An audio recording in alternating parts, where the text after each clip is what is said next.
Yo, YouTube, what is up? Dylan MTG back at it again. We are here today with one of the brews that's I used to play a long time ago and we were doing really well with before for some reason. So we're kind of get back at it and didn't really make too much of a change. We added a companion, but this is Mono Red Belcher. For those of you who don't know what Belcher is, Goblin Char Belcher is a 4 CMC artifact that says 3, tap it, you reveal cards from the top of your library until you reveal a land card, and then you deal damage equal to all those cards. If you reveal a mountain, it deals double the damage. So ideally, the general goal is to get all your lands out, which we're only playing 6 of.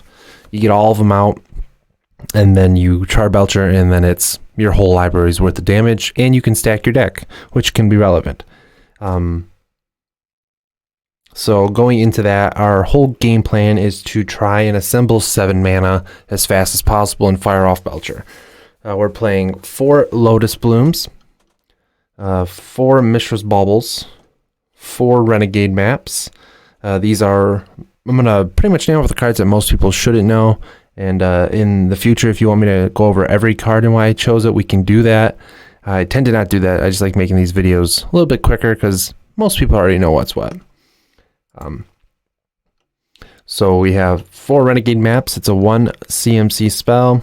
Artifact comes into play tapped, but then you can tap it and sack it and search your library for a land card and put it into your hand. Traveler's Amulet, kind of the same thing. It's 1 mana, sack it, or 1 mana comes into play, 1 mana to sack it. You can search your library for a basic land card, reveal it, put it into your hand, shuffle your library. So that's our 6 kind of search effects. Other than that, we're playing 8 Rituals, 4 Desperate, 4 Pyretic, 4 Vessel of Volatility, 1 red enchantment, 1 red to sack it, and you just add 4 mana to your pool. 4 mana Morphos, 4 Simian Spirit Guides, 4 Serum Powders. This is my maybe card.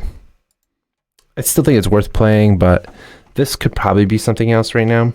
But essentially what it is a 3 mana, tap, static, colorless, or anytime you can mulligan, so in the opening 7, if you can mulligan, you get to exile the whole hand, and then you just draw that many cards again. So instead of mulliganing to 6, you just get to exile everything and then draw 7 more. Just really helps when you're trying to assemble a combo with kind of all-in potential. We're running 4 Empty the Warrens as our backup, because sometimes just turn 1 playing out 8 goblins, 6 goblins. 6 is kind of rough. 8 goblins seems to be usually the magic number. If you can play like 8 goblins turn 1, even turn 2, some decks just can't handle it, and it'll just give you kind of like some free wins. 4 Street Wraiths, just trying to cycle through, get all of our cards. And then 4 Hazard, the Undying Fury, probably my favorite card in the deck, actually. It's 6 mana, 2. Shuffle your library, then you exile the top 4 cards of it, and you may cast any number of those spells with converted mana cost 5 or less without paying them.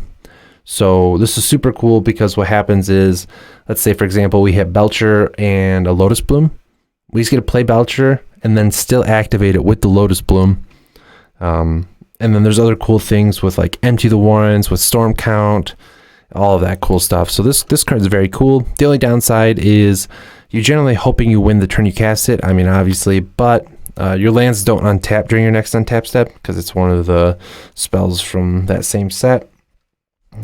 But that's the whole point. So ideally, you're just trying to go off, turn 2, turn 3, as fast as possible and just belch your someone to death.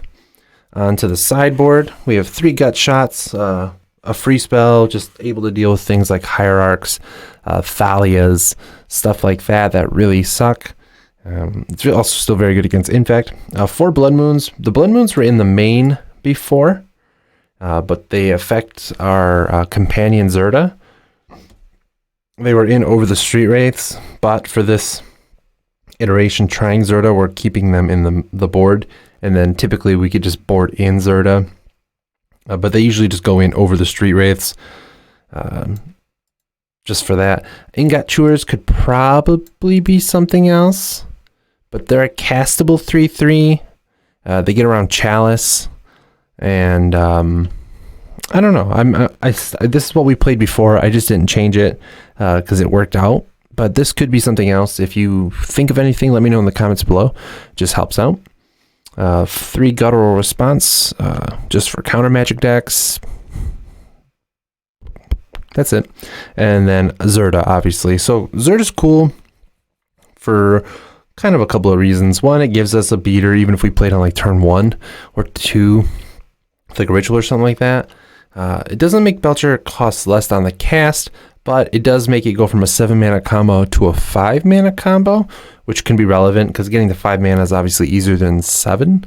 So with this out, the only thing that kind of sucks is casting this doesn't make this cheaper in 1 turn. You still have to wait an extra turn to kind of go off, but that's okay. You know, we're trying it out. I played a couple games, did pretty good, wasn't too bad. And we're just running 6 mountains. Probably could be 5. 6 is good enough though, because 6 is what lets us cast our most expensive spell in the deck, if it gets to that for some reason. But yeah, so this is what it is. Let me know in the comments below if you want to see this deck be played. Remember to like and subscribe. It really helps the channel. I'm doing my best to get to 1,000 subs by the end of the year.